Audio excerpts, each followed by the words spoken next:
تو بہت سے صحیفے نازل ہوئے ہیں، لیکن مخصوص صحیفے جو ہیں وہ 4 صحیفے ہیں۔ ایک توریت ہے، زبور ہے، انجیل ہے اور قرآن ہے۔ کیونکہ قرآن ہے، نہ ہم توریت سے انکار کر سکتے ہیں، نہ زبور سے انکار کر سکتے ہیں اور نہ انجیل سے انکار کر سکتے ہیں۔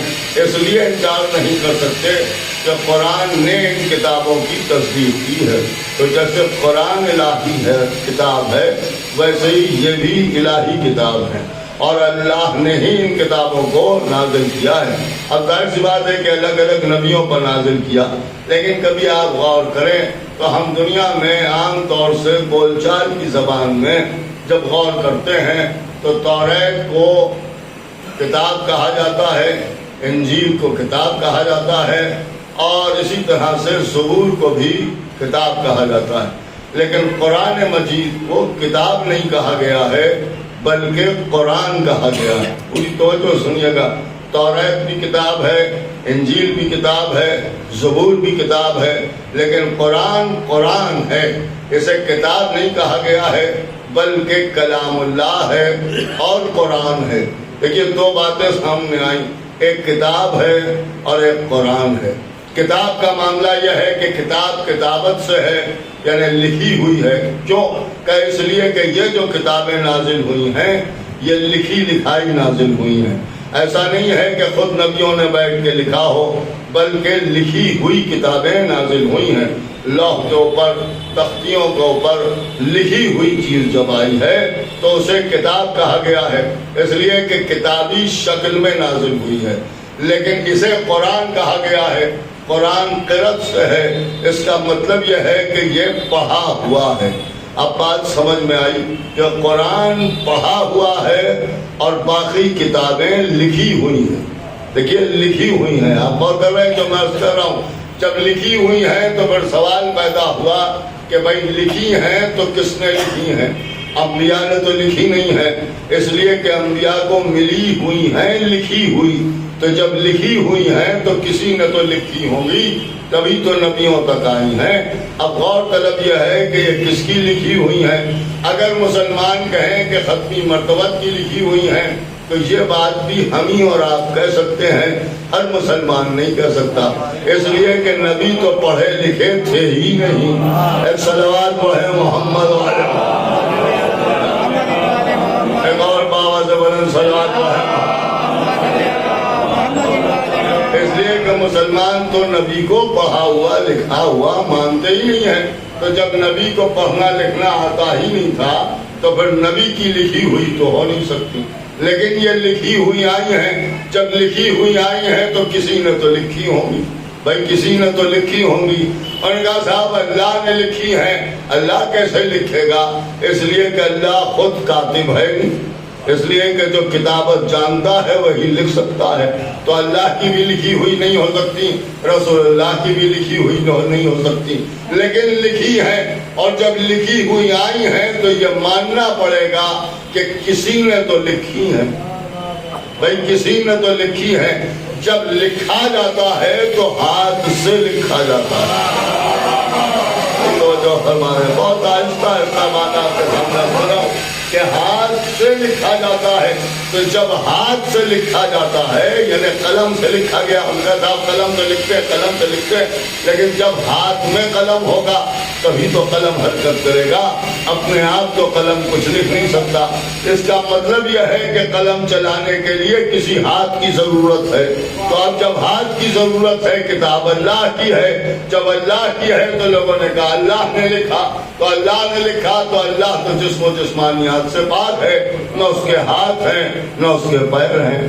اگر کوئی ہاتھ پیر مان لے تو وہ مشرک ہو جائے۔ تو یہ ماننا پڑے گا کہ کوئی ایسا ہاتھ ہو جسے اللہ اپنا ہاتھ کہے، اپنا ہاتھ کہے، اور جو اس کا ہاتھ ہے وہی لکھے گا۔ تو آپ کا ان کا ہاتھ ہے تو کہا ایک ہی ذات ہے جو سید اللہ کہا گیا۔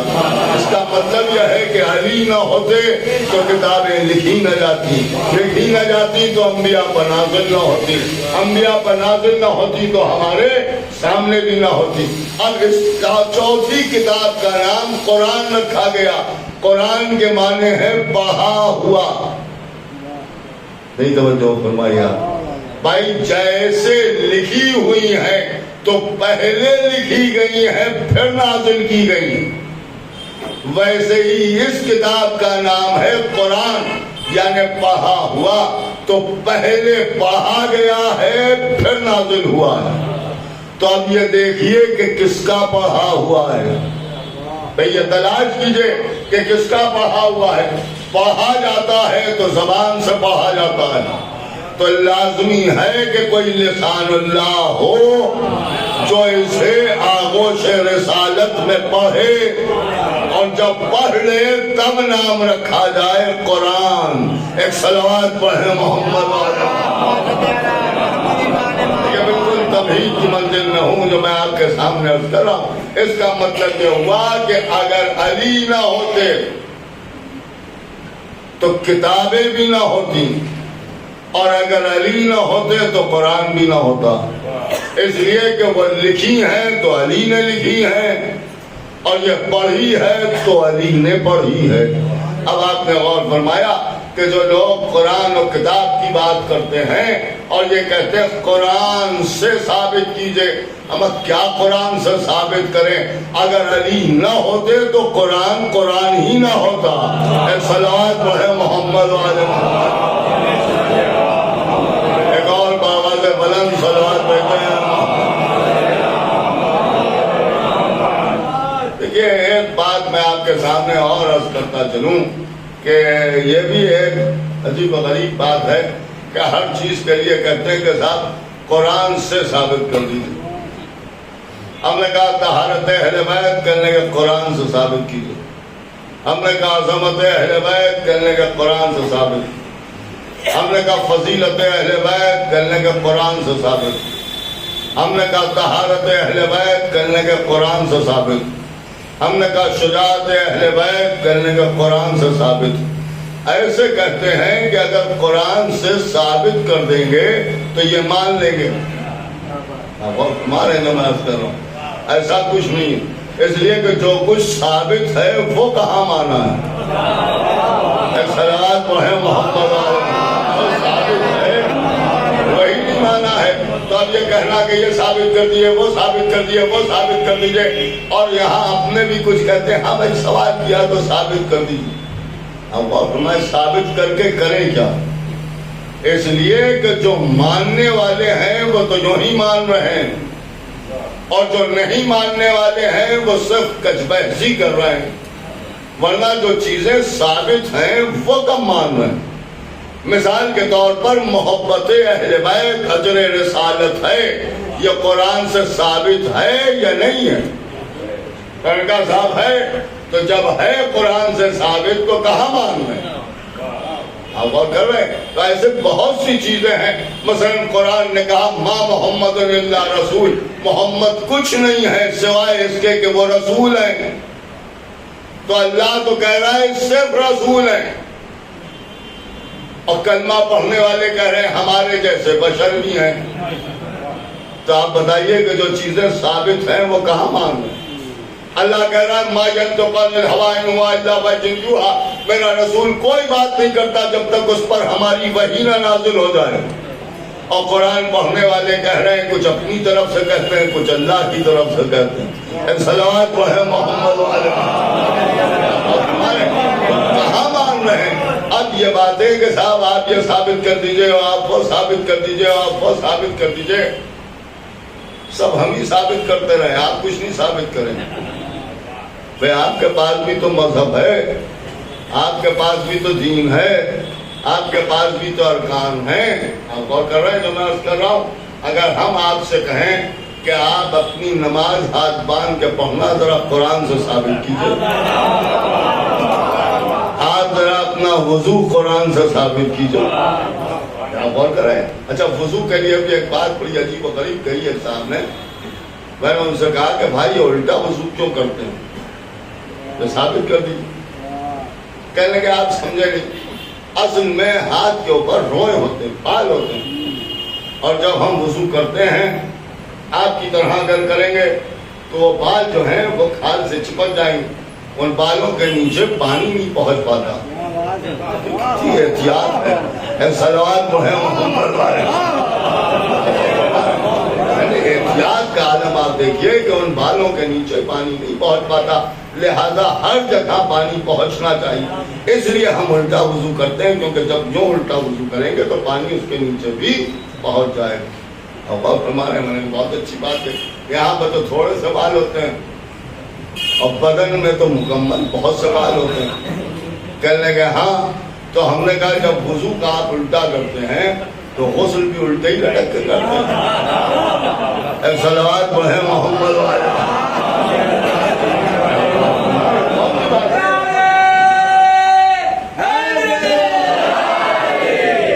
اب دیکھیں یہاں کے اوپر کیا بیان ہو رہا ہے صاحب، اصل میں قرآن کی جو آیت ہے وہ کوہنیوں تک دو، کوہنیوں تک تو ہم یہی سمجھے جب کوہنی تک کہا ہے تو یہاں سے شروع کریں وہ کوہنی تک آئے۔ ایک قلم لے لیجیے یا پینسل لے لیجیے، چلیے سب ہٹائیے، مثلا اس کی راڈ نکال لیجیے، اور میں آپ سے کہوں کہ اس لاؤڈ اسپیکر کی راڈ یہاں تک دھو ڈالیں، آپ بتائیے پانی کہاں سے ڈالیں؟ بھائی قانون کہاں سے پڑھے؟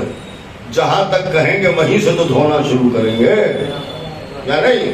اس لیے کہ اگر آپ الٹا اس کو دھونا شروع کریں گے تو پانی وہاں سے یہاں تک آ جائے، اور آپ سے کہا جا رہا ہے یہاں تک دھوئیے، اور جب یہاں تک آدھی دور تک دھونا ہے تو پانی بھی آدھی دور سے پہنچے گا۔ اس لیے کہ عقل کا تقاضا یہی ہے، مگر یہ باتیں انہی کی سمجھ میں آتی ہیں جن کے پاس عقل ہوتی ہے، اور جب عقل ہی نہیں ہے تو ہمیشہ الٹا ہی وضو ہوتا رہتا۔ اب چلیے وضو ہے تو نے کہا صاحب یہ قرآن سے ثابت کیجئے، نہیں ثابت کریں، آپ اپنے روزے میں افطار اور سحر کا وقت قرآن سے ثابت کیجئے۔ پڑھ سکتے ہیں کوئی مسلمان؟ قرآن سے ثابت کیجئے۔ اپنی نماز قرآن سے ثابت کیجئے۔ اپنے حج کے ارکان جو ادا کر رہے ہیں، وہ جو چھوڑ رہے ہیں، وہ قرآن سے ثابت کیجئے کہ اس کا ادا کرنا ضروری ہے، اس کا چھوڑ دینا ضروری ہے۔ آپ اپنا کلمہ قرآن سے ثابت کیجئے، اپنا کلمہ قرآن سے ثابت کیجئے۔ چلیے سب جانے دیجئے، آپ اپنا لمبا کرتا قرآن سے ثابت کیجئے، یہ اونچا پیجامہ قرآن سے ثابت کیجئے۔ تو بھائی آپ کے پاس بھی تو بہت کچھ ہے، کبھی کچھ آپ بھی قرآن سے ثابت کیجئے، بھئی آپ بھی کچھ قرآن سے ثابت کیجئے۔ آپ خود تو کچھ ثابت نہیں کرتے، ہم سے کہتے ہیں آپ یہ قرآن سے ثابت کر دیجئے، وہ قرآن سے ثابت کر دیئے، وہ قرآن سے ثابت کر دیئے۔ یہی بات ہم کہتے ہیں کہ اب ہم اگر اہل بیت کو ہٹا لیں تو پھر آئیے اور آگے قرآن کو ثابت کیجئے۔ صلوات پڑھیں محمد والے محمد۔ دیکھیے قرآن ہی ثابت نہ ہوگا اگر قرآن سے اہل بیت کو ثابت کی جاتی نہیں، اہل بیت سے قرآن ثابت ہو، اہل بیت سے قرآن ثابت ہو۔ اب اگر آپ کو قرآن کی صداقت کو ثابت کرنا ہے تو اہل بیت کا سہارا لیجیے، تب قرآن ثابت ہو۔ سامنے کی ایک چھوٹی سی مثال دے دوں، جناب ابراہیم بھڑکتے ہوئے شولوں میں گئے اور آگ نے انہیں نہیں جلایا، یہ قرآن میں ہے کہا ہے؟ جب ہے قرآن میں تو ذرا ثابت کیجئے کہ آگ نے اپنا مزاج بدل دیا۔ بھئی جب بڑا نبی آگ جیسا ہے تو ابراہیم تو چھوٹے نبی ہیں، بھئی ختمی مرتبت سے تو بہرحال چھوٹے ہیں، تو جب ختمی مرتبت سے چھوٹے ہیں اور ختمی مرتبت آپ جیسے ہیں تو ابراہیم تو معاذ اللہ آپ سے بھی چھوٹے ہو گئے۔ وہ آگ میں گئے، نہیں جلایا آگ نے۔ ہم ماچس کی تیلی جلاتے ہیں، پکڑیے مولوی صاحب، جلیے گا نہیں، اس لیے کہ آگ اپنے مزاج کو بدل رہی ہے، ابراہیم کے لیے آواز دی قرآن نے کہ جناب داؤد کے سامنے جب لوہا لایا جاتا تھا تو وہ موم ہو جاتا تھا. ہم بھی لوہا لا کے رکھتے ہیں جناب ذرا سے موم کریں. کیسے ممکن ہے؟ فطرت نہیں بدلتی شاید. آگ کی فطرت ہے جلا دینا، لوہے کی فطرت میں ہے سختی. اب ظاہر سی بات ہے کہ آپ ثابت کیجئے کہ آگ مزاج کو بدل سکتی ہے. عزاداری کے قریب نہ آئیے گا.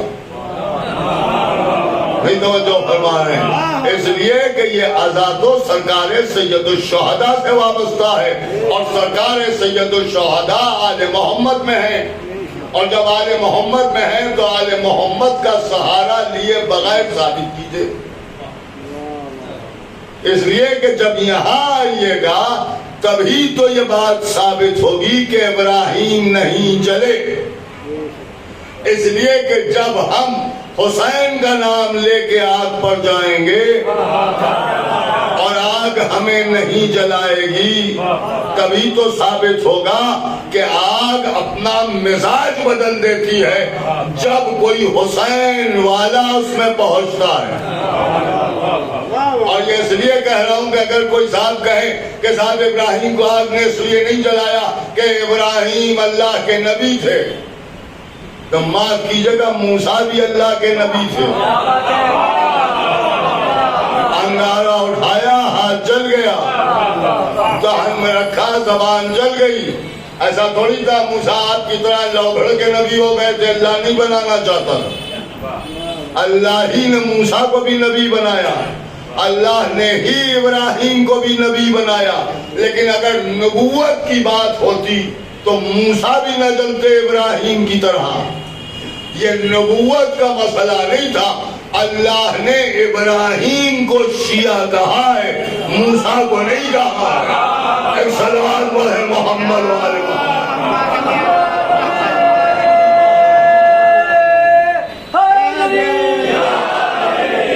تو اب ظاہر سی بات ہے کہ یہ اگر دلیلیں ملیں گی تو آل محمد کے در پر آنے سے ملے گی. یہ ساری چیزیں اگر ثابت ہوں گی تو جب در اہل بیت پر آئیں گے تبھی قرآن ثابت ہوگا. اور اگر اہل بیت کو چھوڑ دیں گے تو قرآن کی صداقت بھی ثابت نہیں ہو سکتی. یہ ثابت نہیں ہو سکتی. پوری توجہ سنیے گا. اس لیے کہ ابراہیم کے سامنے لوہا آ جاتا تھا، موم ہو جاتا تھا. یہ ثابت کریں گے تو مولا کائنات ثابت کریں گے. اس لیے کہ جب علی لوہے کے اوپر اپنی انگلیاں رکھیں گے اور وہ موم ہو جائے گا تب زمانے کی سمجھ میں آئے گا کہ ایسے موم ہو جاتا تھا. دیکھیے ایسے موم ہو جاتا. حالانکہ اگر آپ غور کریں تو کہاں ہمارا مولا اور کہاں جناب ابراہیم. بالکل صاف صاف سی بات عرض کر رہا ہوں. اس لیے کہ ابراہیم خود آگ میں گئے تو آگ نے انہیں نہیں جلایا. لیکن ہمارا مولا وہ ہے کہ جس کا نام لے کے آج کوئی بھی آگ میں چلا جائے تو آگ اسے بھی نہیں جلاتی. تو جو نبیوں کی ذات کے صفات ہیں وہ تو ان کے نام کے صفات ہیں. ایک صلوات بھیجتے ہیں محمد والے، ایک اور صلوات بھیجتے ہیں محمد والے. محترم ہمارے مطلب بن کے لوگ آ گئے. اب بات کو یہیں سے آگے بڑھائیں اور ذرا سا غور فرمائیے. اس لیے کہ یہ آل محمد اور خدا کی قسم آل محمد کو کسی نے پہچانا ہی نہیں. اور اس لیے نہیں پہچانا جیسا کہ اس مجلس میں نے بار بار کہا کہ اللہ کو ہی نہیں پہچانا. اگر اللہ سمجھ میں آ جاتا تو علی بھی سمجھ میں آ جاتا. علی کی شان یہ ہے کہ مسلمانوں کو کبھی علی پر خدائی کا دھوکہ ہوا ہے اور کبھی نبوت کا دھوکہ ہوا ہے. دیکھیے میں بات وہی نہیں کہہ رہا ہوں کہ شاید کوئی صاحب کہیں کہ یہ تو سلپ آف ٹنگ ہو گئی اس لیے کہ مسلمانوں کو علی پر اللہ کا دھوکہ نہیں ہوا ہے، وہ تو نصیری ہے، نصیریوں کو بھی آپ ہی کی وجہ سے دھوکہ ہوا ہے۔ مسلمانوں کو علی پر اللہ کا دھوکہ ہوا، کیا کہنے، مسلمانوں کو علی پر نبی کا دھوکہ ہوا۔ شب ہجرت سب بیٹھے یہی سمجھتے رہے کہ نبی سو رہے ہیں، نہیں غور فرما رہے ہیں آپ جو میں عرض کر رہا ہوں۔ میں نے کہا صاحب وہ تو کفار تھے، یہی تو بعد میں کلمہ پڑھ پڑھ کے مسلمان ہوئے، یہی تو صحابی بنے، یہی تو صحابی بنے۔ اب آپ غور فرمائیے کہ مستقبل کے اصحاب تھے جو علی کو نبی سمجھ رہے تھے۔ ہم اس وقت بھی کہہ رہے تھے کہ چادر کے نیچے علی ہیں، نبی نہیں ہیں، لیکن کسی کی سمجھ میں نہیں آ رہا تھا۔ ہم کہہ رہے تھے علی ہیں، یہ کہہ رہے تھے نبی ہیں۔ اب آپ بھی بتائیے کہ آپ حد سے باہر رہے تھے یا ہم حد سے باہر رہے؟ ایک صلوات پڑھیں محمد والے پر۔ ہم تو شروع سے کہہ رہے ہیں کہ وہ علی تھے، اور علی پر خدائی کا دھوکہ معراج میں ہوا۔ ہم کہتے رہے کہ اللہ سے باتیں ہو رہی ہیں، اور یہ بار بار کہتے رہے کہ اللہ سے باتیں ہو رہی ہیں، علی سے نہیں ہو رہی ہیں۔ ہم کہہ رہے ہیں کہ پردے کے پیچھے علی ہیں،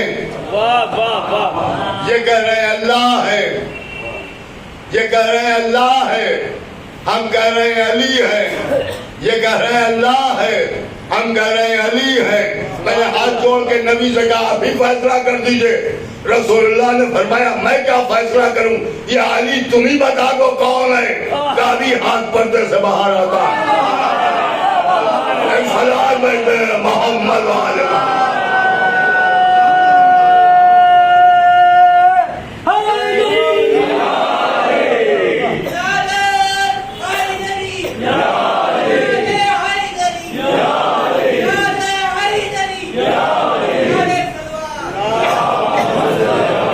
دیکھیں پیچھے در سے نعرہ لگا، پوری غور سنیے میرے بات پر۔ اب آپ کی اس سماعت کو دیکھ کے دل یہ چاہ رہا ہے کہ ایک روایت جو میں نے خود کتابوں میں دیکھی ہے مولا علی کے سلسلے میں،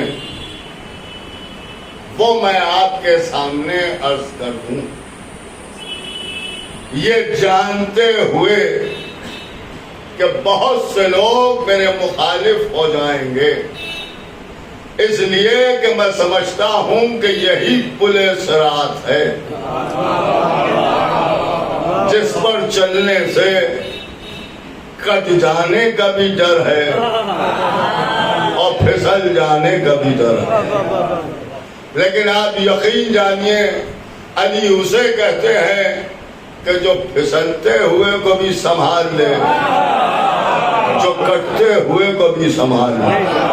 اگر بات نہ سمجھ میں آئے تب بھی یا علی کہیے گا، اور سمجھ میں آ جائے جب بھی یا علی کہیے گا۔ پوری توجہ سنیے گا جو میں عرض کر رہا ہوں، اس لیے کہ مولا علی کی فضیلت امام نے یہ ارشاد فرمایا کہ ہر ایک کے سامنے نہ بیان کرو، کیونکہ ہر ایک ہمارے فضائل کو سمجھنے کا متحمل نہیں ہوتا۔ یہ نہیں فرمایا کہ ہر فضیلت ہماری نہیں ہوتی، نہیں، ہر سمجھنے والا اس لائق نہیں ہوتا کہ وہ سمجھ سکے۔ اس لیے کہ کہا اللہ کے صفات کا مظہر، اور کہا یہ خطا کرنے والا انسان، یہ کیا جانے کہ آل محمد کیا ہیں، اسے نہیں پتا کہ آل محمد کیا ہے، اس لیے کہ وہ عرش پر خلق ہوئے، یہ فرش پر پیدا ہوا، وہ نور ہے، یہ خاک ہے، وہ روشنی ہے، یہ ظلمت ہے، وہ پھول ہے، یہ کانٹے ہیں، وہ دین ہے یہ ماننے والے ہیں، وہ نماز ہے یہ پڑھنے والے ہیں، وہ بچانے والے ہیں یہ بچنے والے ہیں۔ لیکن یہ بچنے والے ہیں تو اب ظاہر سی بات ہے کہ ان کا کیا مقابلہ معراج کے لیے۔ یہ بڑی عجیب سی بات ہے، عجیب و غریب انداز سے گفتگو ہو رہی ہے، اللہ سے گفتگو ہو رہی ہے، نبی اور علی کے درمیان پردہ حائل ہے۔ مسلمانوں کی زبان کے اعتبار سے اور ان کے عقائد کے اعتبار سے ایک طرف اللہ ہے اور ایک طرف نبی ہے، ہمارے اور آپ کے عقیدے کے اعتبار سے ایک طرف علی ہے اور ایک طرف نبی ہے۔ ملائکہ سننے والے ہیں مگر بہت دور، اس لیے کہ یہ وہ مقام ہے جہاں اللہ جبریل کہتے ہیں کہ میں اگر ایک قدم بھی بڑھ جاؤں تو بال و پر جل جائیں۔ جہاں جبریل جیسا ملک نہیں جا سکتا وہاں پر نبی کھڑے ہیں۔ پر ایک ایک جملے پر غور کیجئے گا اور سمجھ میں آ جائے تو چپ نہ بیٹھیے گا، توجہ کیجئے۔ جہاں جبریل نہ پہنچ پائے وہاں پر نبی کھڑے ہیں اور پھر نبی کے آگے پردہ ہے اور پردے کے آگے سے علی کی آواز آ رہی ہے۔ نبی میں اور علی میں گفتگو ہو رہی ہے۔ ایک سوال یہ ہوا کہ علی کتنے بلند ہے؟ علی کے معنی ہی ہے بلند، علی کا مطلب ہی ہے بلند، علی کہتے ہی اسے ہیں جو بلند ہو۔ اب کتنا بلند، اس کا انحصار تو کہنے والے پر ہوتا ہے کہ بلند کہہ رہا ہے تو کون کہہ رہا ہے؟ نہیں کیا کہنے سرکار؟ ایک شخص کو ہم نے اور آپ نے عالم کہا، سبحان اللہ، ایک کو عالم نے عالم کہا، ایک کو اصحاب نے عالم کہا، کیا کہنے، اور ایک کو رسولوں اور نبیوں نے عالم کہا۔ تو جیسے جیسے کہنے والے کا اسٹیٹس بلند ہوتا جائے گا علم کا معیار بھی ویسے ہی بلند ہوتا جائے گا۔ یہی معاملہ بلندی کا ہے۔ ہم اور آپ کسی کو بلند کہیں وہ بھی بلند، اصحاب کسی کو بلند کہیں وہ بھی بلند، نبی کسی کو بلند کہیں وہ بھی بلند، انبیاء کسی کو بلند کہیں وہ بھی بلند، اور خود ختمی مرتبت کسی کو کاندھوں پر اٹھا کے بلند کہیں وہ بھی بلند، اور کسی کو خدائے بلند بھی بلند کہیں۔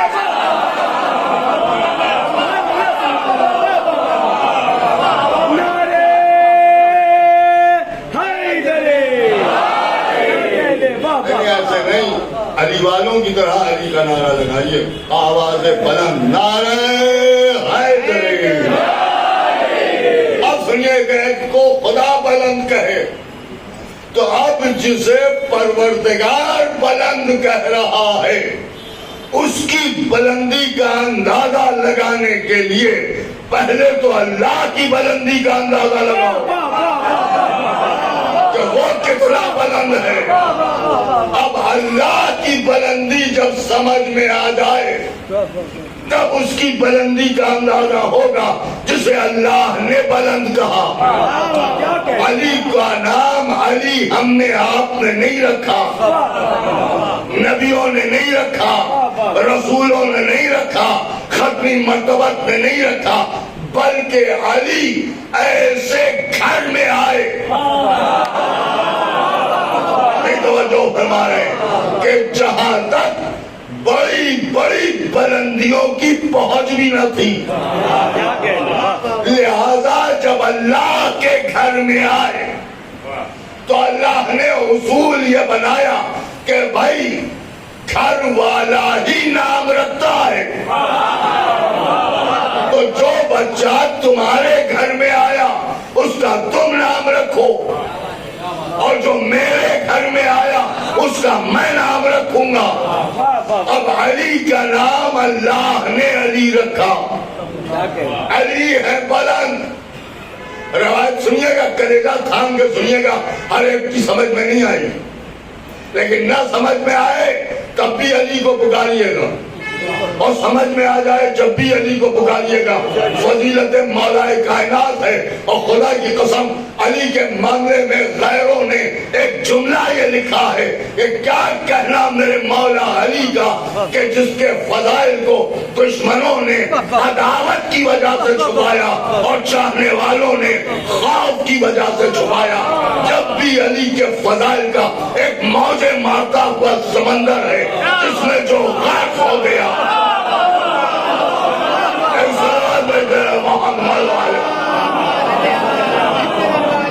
لیکن جو ڈوب گیا وہ کتنی دور تک گیا اس کا کوئی اندازہ کسی کو نہیں ہو سکتا۔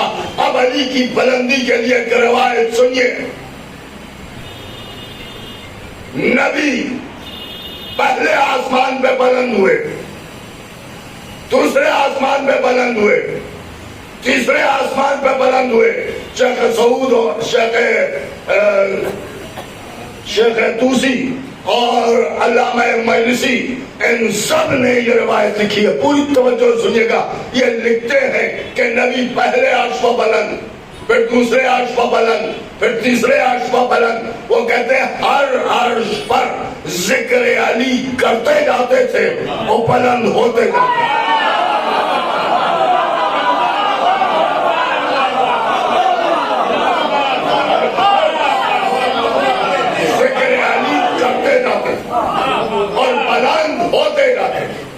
بلند ہوتے جاتے تھے۔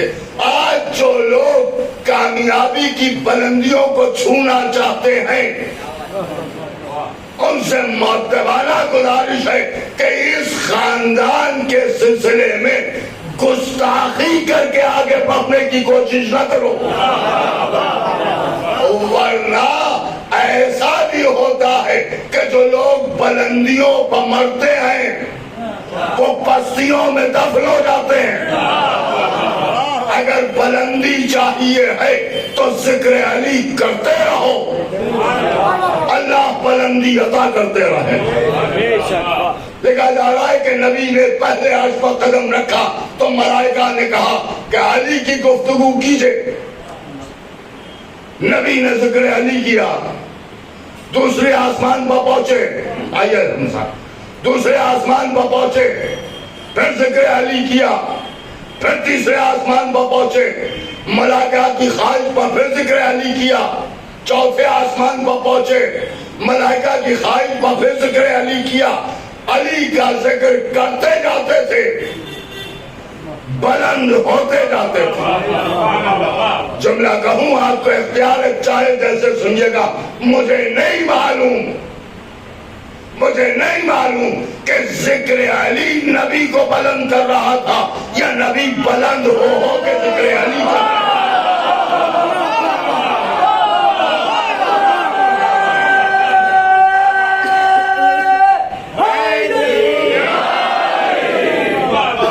اور جب نبی اس بلندی پر پہنچ گئے، علی کے سوا کیا میری حیات میں ہے، علی کے سوا کیا میری حیات میں ہے، نماز عشق علی میری واجبات میں ہے، نر اب سنیے گا کہ نبی جب اس بلندی پر پہنچ گئے کہ جس کے بعد بلندیاں تمام ہو گئی۔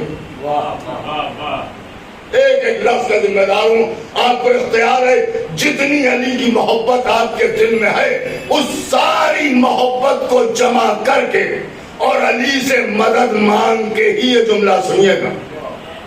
جب اس بلندی پر پہنچ گئے تب ندائے قدرت آئی. میرے حبیب، میرے رسول، میرے پیغمبر، اے صاحب معراج، اے میرے رسول، اے میرے محمد، کیا آپ کی یہ خواہش ہے کہ آپ علی کو بلندیوں میں دیکھیں؟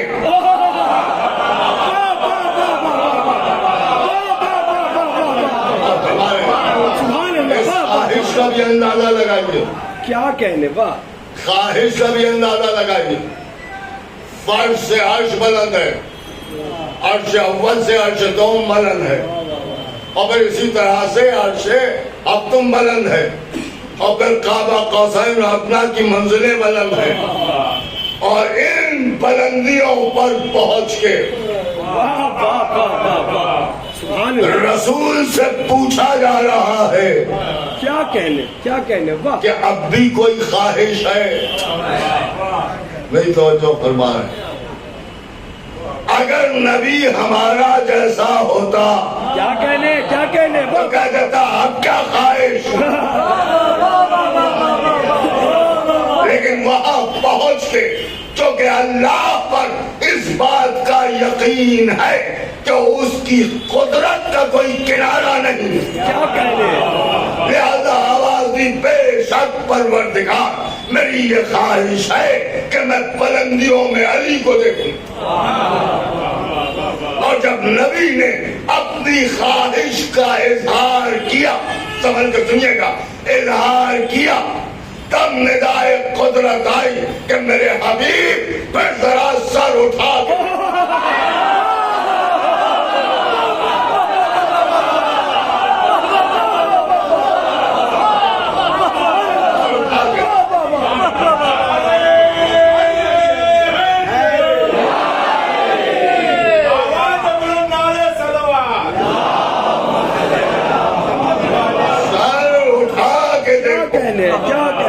آئیے دشمن علی کو جلاتے چلیں.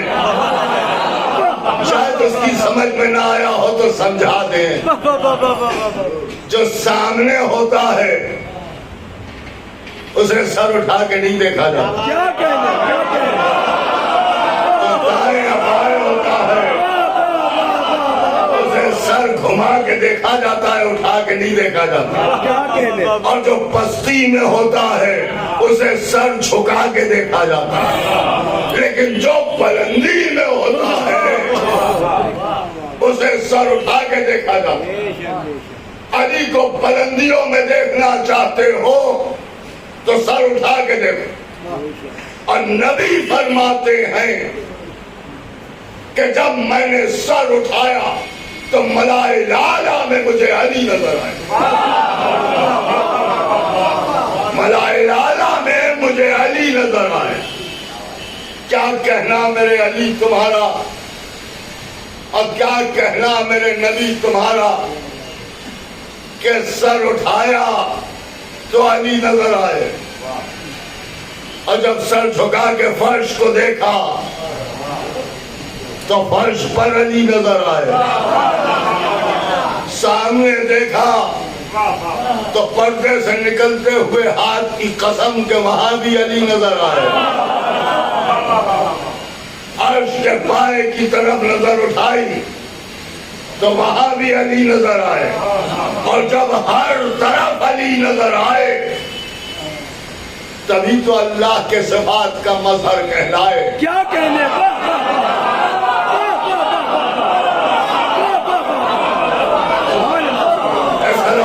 محمد والے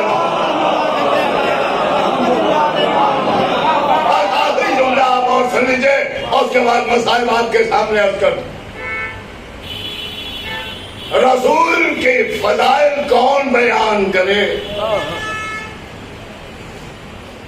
انبیاء میں سب سے بلند، رسولوں میں سب سے بلند، پیغمبروں میں سب سے بلند، اور جس منزل پر ہے وہ منزل بھی سب سے بلند.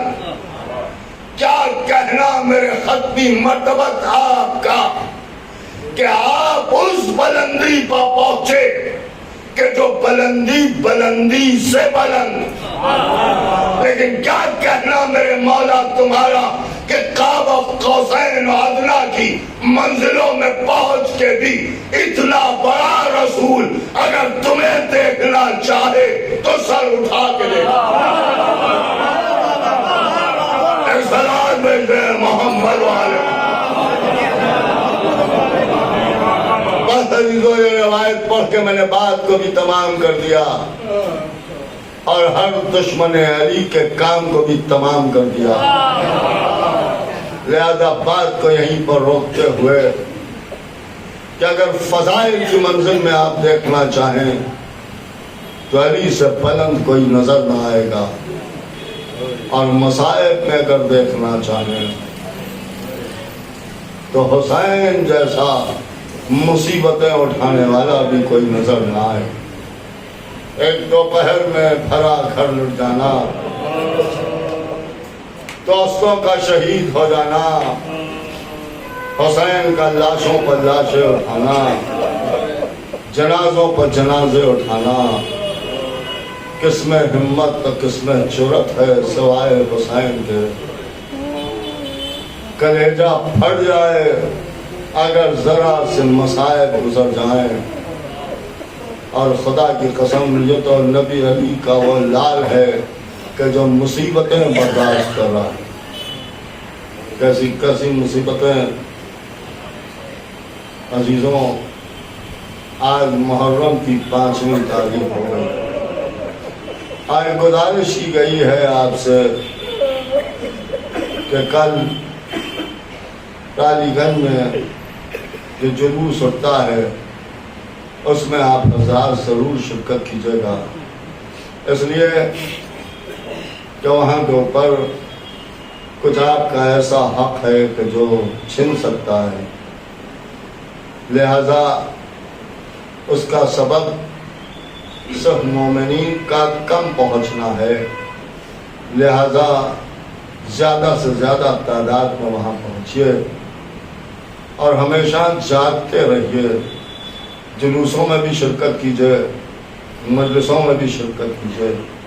اور یہ جو باتیں عزاخانے کے سلسلے میں اور امام باڑوں کے سلسلے میں ہو رہی ہیں کہ صاحب یہ ختم ہو گیا وہ ختم ہو گیا اور یہ چیز چلی گئی اور وہ چیز چلی گئی اور ٹرسٹی ایسا ہے اور متولی ایسا ہے، اس کے لیے بس ایک گزارش آپ سے کروں کہ اگر یہ ساری چیزیں آپ بچانا چاہتے ہیں تو آپ زیادہ سے زیادہ زیارت کرنے کے لیے ان مقامات پر جائیے. جب آپ زیارت کرنے کے لیے برابر سال بھر تک جاتے رہیں گے تو ہر چیز اپنی جگہ پر رہے گی.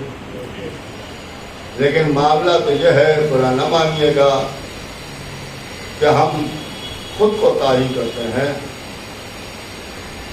اور محرم آتا ہے تو ہم سب جگہ پہنچتے ہیں اور پھر ساری چیزیں ہمیں یاد آتی ہیں کہ یہ گڑبڑ وہ گڑبڑ وہ گڑبڑ.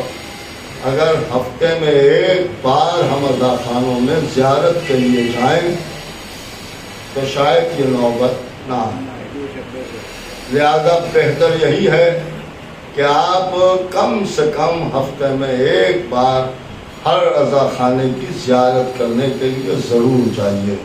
تو یہ جو شکایت ہے یہ بھی دور ہو جائے گی اور اگر کوئی غلط کام کرتا ہے تو وہ بھی سمجھ جائے. کچھ کہنے کی کچھ کرنے کی ضرورت آپ کو نہ پڑے گی، خالی آپ کا پہنچ جانا ہی کافی ہو.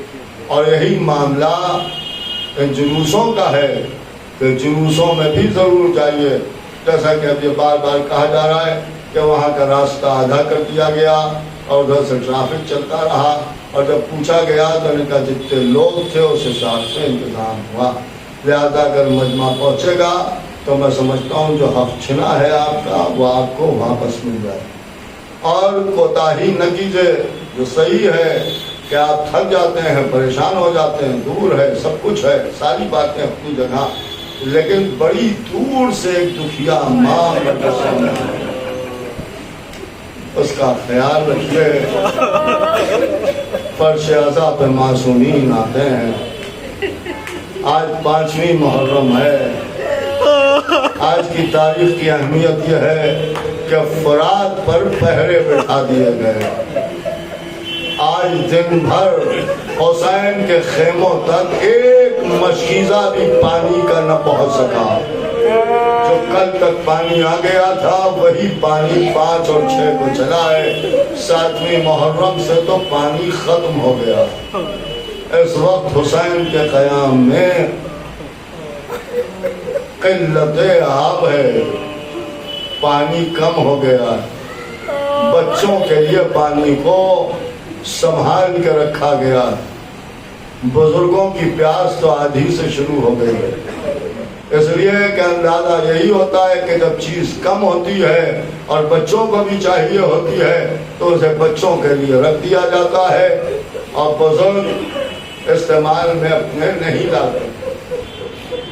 سب پیاسے ہیں اور حسین تو سب سے بزرگ ہیں. آقا حسین کی پیاس کا کوئی اندازہ نہیں ہے.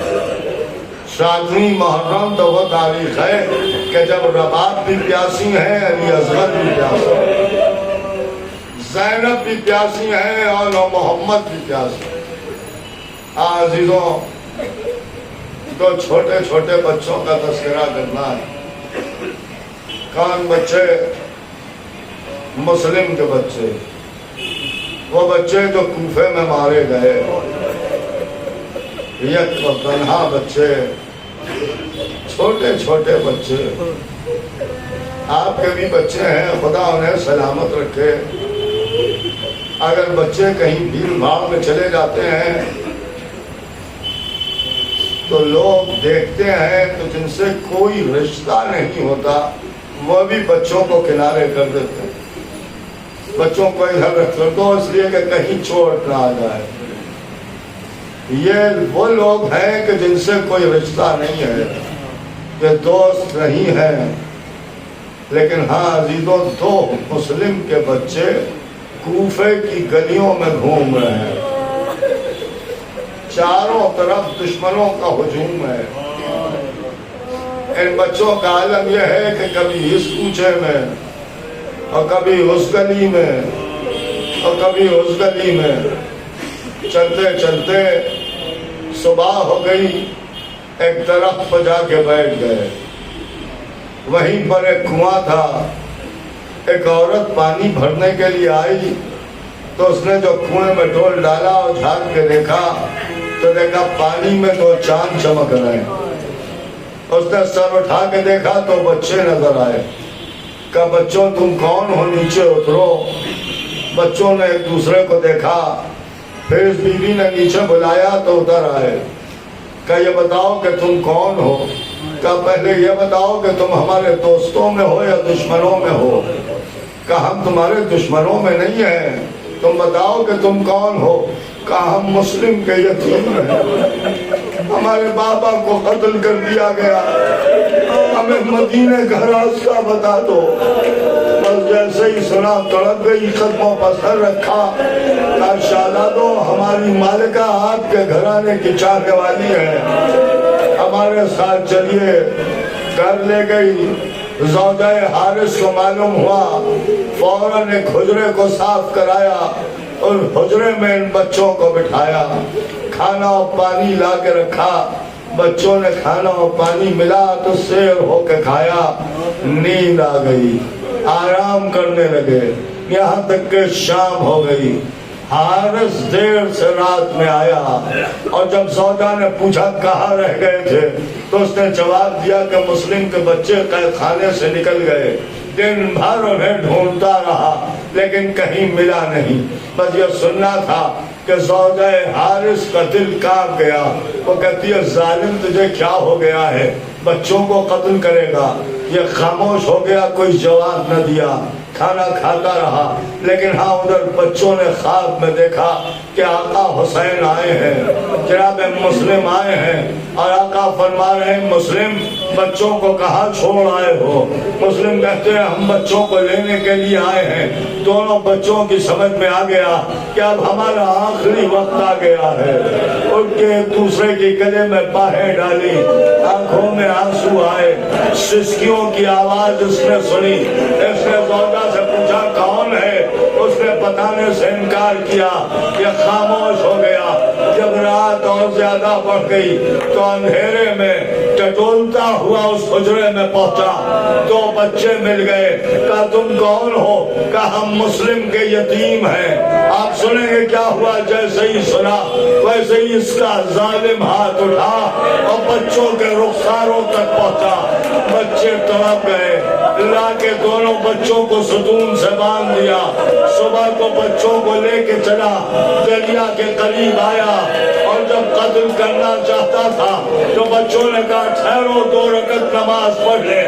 زوجہ حارث قدموں سے لپٹی جاتی تھی کہ بچوں نے زوجہ حارث سے کہا بی بی تم نے ہماری بڑی خدمت کی، لیکن ہاں ایک خدمت اور حوالے کرتے ہیں۔ آج شہزادوں بتاؤ، کہ جب ہم قتل کر دیے جائیں تو ہمارے پیرہن خون میں رنگین کرنا اور لے کے مدینے چلی جانا، محلے بنی ہاشم میں جانا، جس گھر سے آواز آئے میرے بچوں کی خوشبو آ رہی ہے، وہیں لے جا کے اس بیوی کو دے دینا جو بیوی میری ماں ہو۔ میں روتی رہی، بچے قتل ہو گئے، پیرہن اٹھائے، مدینے پہنچی، محلے بنی ہاشم پہنچی، ایک دروازے سے گزری، دوسرے دروازے سے گزری، ایک دروازے سے آواز آئی اے آنے والے تو کون ہے؟ میرے بچوں کی خوشبو آ رہی ہے۔ دخل بات کیا، گھر کا دروازہ کھلا، اندر داخل ہوئی، کہ میرے بچے کہاں ہیں؟ بچے نہ آئے بیوی، بچوں کی نشانی لائی ہوں۔ یہ کہہ کے دونوں پیرہن رکھ دیے۔ زوجہ مسلم چیخیں مار مار کے رونے لگی۔